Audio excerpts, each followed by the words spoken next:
Bet horse racing on DRF Bets. We'll match your first deposit of $200. Get free expert picks and past performances, plus weekly cash back. All from Daily Racing Form, the most trusted name in horse racing. Hi everyone, David Aragona and Craig Milkowski here, taking a look at the Juvenile Fillies Stakes at Gulfstream Park on Saturday. Not the Breeders' Cup Juvenile Fillies, this is the Juvenile Fillies for Florida breds down at Gulfstream, going 1 mile and 70 yards on the Tapeta surface. And Craig, for a Florida bred stakes race, it's a decent field, no superstars in here, but it does handicap as a pretty competitive affair. Yeah, I think it's a decent betting affair. These fillies don't have the greatest speed figures coming in. Well, not what we're used to when we look at stake sources, but it's still, they're just 2-year-olds. It's on the synthetics, and I do think there is some quality. Let's throw up the field of this race. 7 fillies signed on for this Juvenile Filly Stakes. You can see down towards the rail, the number 1, Oh Darlin, was installed as the 8-5 morning line favorite. We'll talk about her in just a little bit. She's got quite the stretch out to deal with as she tries 2 turns for the first time. But Craig, speaking of Oh Darlin, I think she's going to be key to the pace situation in this race because she is coming out of sprint races and she has shown speed in both starts, and drawing the rail as we transition over to the Timeform US pace projector, wouldn't be surprised to see her on the front end. No, I think that's what she really is going to need to do from the inside. It wouldn't be a surprise if I had to pick a leader without looking at the pace projector. It would certainly be her based on those sprints, and not just sprints at the shortest distances of 5.5 and 5 furlongs.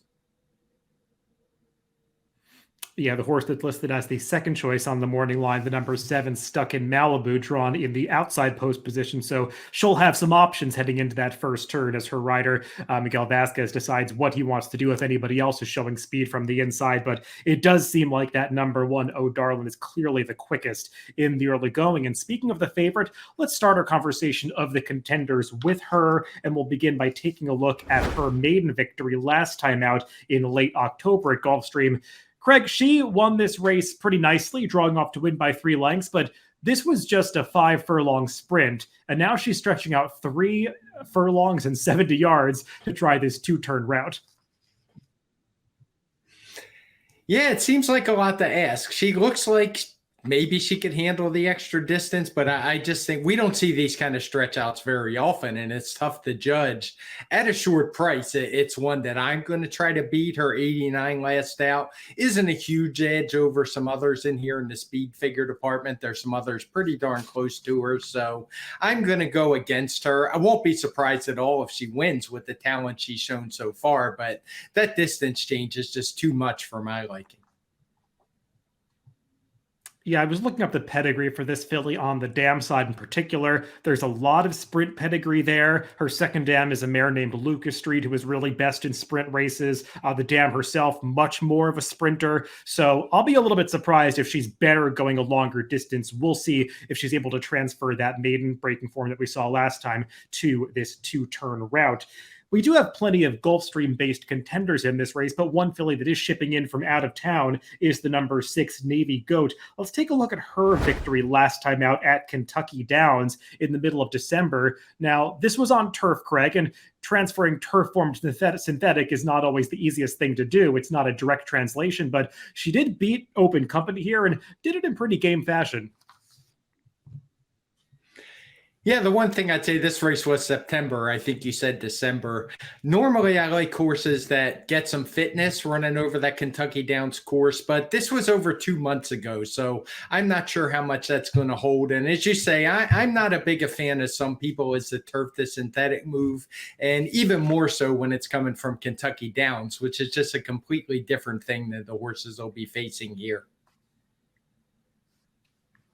Yeah, I'll also say that it didn't seem that she was beating the strongest field last time. Those maiden races at Kentucky Downs can really vary in quality, and it just didn't seem like there was a whole lot behind her that day, even though she did run well to hold that lead all the way to the wire after striking the front in mid-stretch there. We'll see how she handles the move over to synthetic surface here. Her trainer, Arnaud Delacour, does have pretty positive numbers with this move. We'll throw up a DRF formulator fact for Navy Goat, and her trainer, Arnaud Delacour, over the past 5 years, he's 8 for 23, a 35% win rate with an ROI that's nearly $2 with this turf to synthetic move. So that does give some confidence in Navy Goat transferring her form. Yeah, the one thing I would point out with 35% winners and just a 1.92 ROI, that means he's won with a lot of short prices in this sample. Yeah, and we'll see how short a price Navy Goat does go off at in here. Another Gulfstream-based contender in this race is the number 4, Esoteric. We'll take a look at her past performances in Timeform US. Another runner that's never been on synthetic, though she'll try to transfer her form from the dirt course to synthetic. She was pretty visually impressive winning her debut when she got floated out to the center of the racetrack. Last time came back in a stakes race against Florida Breds on the dirt and passed some tired runners to get up for third, Craig, but she's going to have to run a faster speed figure on the synth here. She is. She took a nice jump second time from a 61 all the way to a 77. She's one I actually kind of like to move the synthetic. Kozan, he's a pretty good synthetic sire. So this one I'm not totally against with the surface change. And the stretch out actually looks okay too. She doesn't have a lot of speed sprinting, so I think the route might actually help this one. Yeah, the stretch out does look okay. She is actually a full sister to a horse named Background, who's a multiple winner over route distances. So definitely bodes well for Esoteric stretching out, and we'll see about the synthetic surface for her.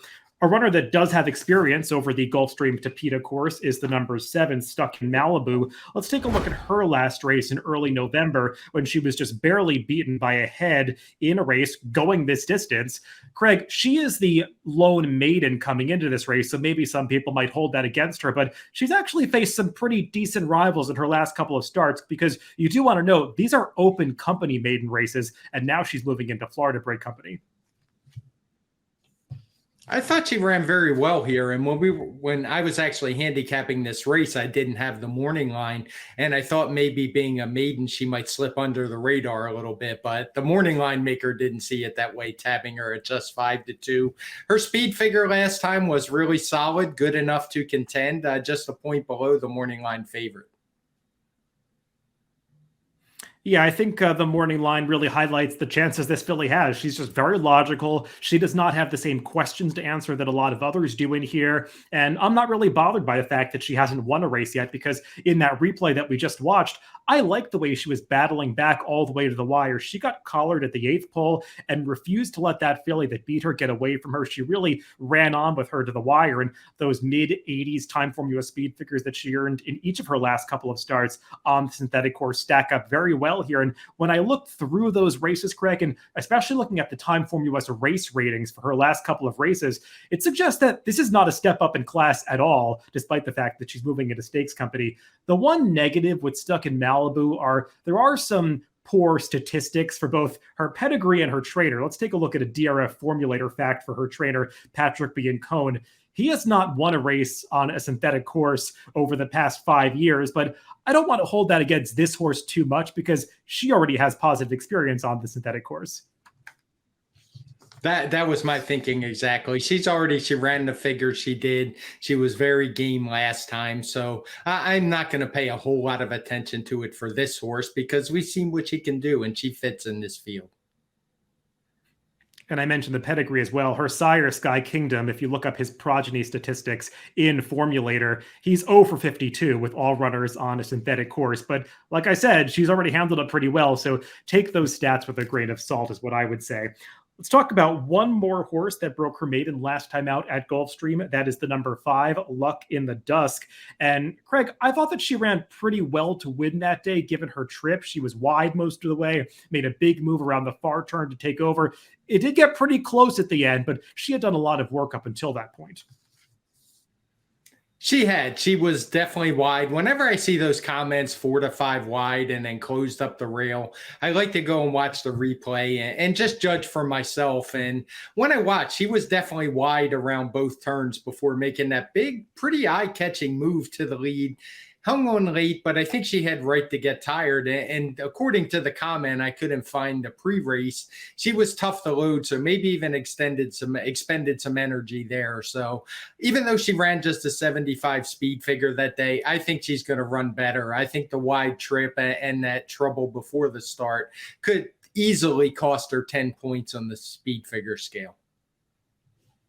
Yeah, I wasn't thrilled with the field that she beat last time in that Florida-bred maiden race, but I will say she faced some decent horses on turf prior to that. G. Laurie, who won that race 3-back, she went on to place in the Natalma Stakes at Woodbine. Life, Love, and Laughter, the horse that beat her 2-back. I think she came back to run 3rd or 4th in the stakes at Aqueduct. So she had faced some decent horses in prior starts. So maybe she does have a bit more quality than that last speed figure would indicate.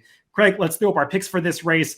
I went with the maiden on the outside, the number 7, Stuck in Malibu. Like I said, I'm not going to put too much stock in those statistics. I just liked her last couple of races, and she's the one that's proven going long on the synthetic course.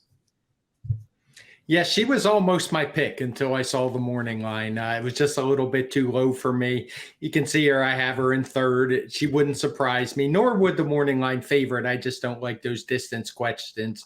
So I leaned with Luck in the Dust, the filly we just looked at, who had that really wide trip around both turns. I think her speed figure's a little bit deceptive and think she's capable of running one to make her really competitive in here at probably double the price of some of the others.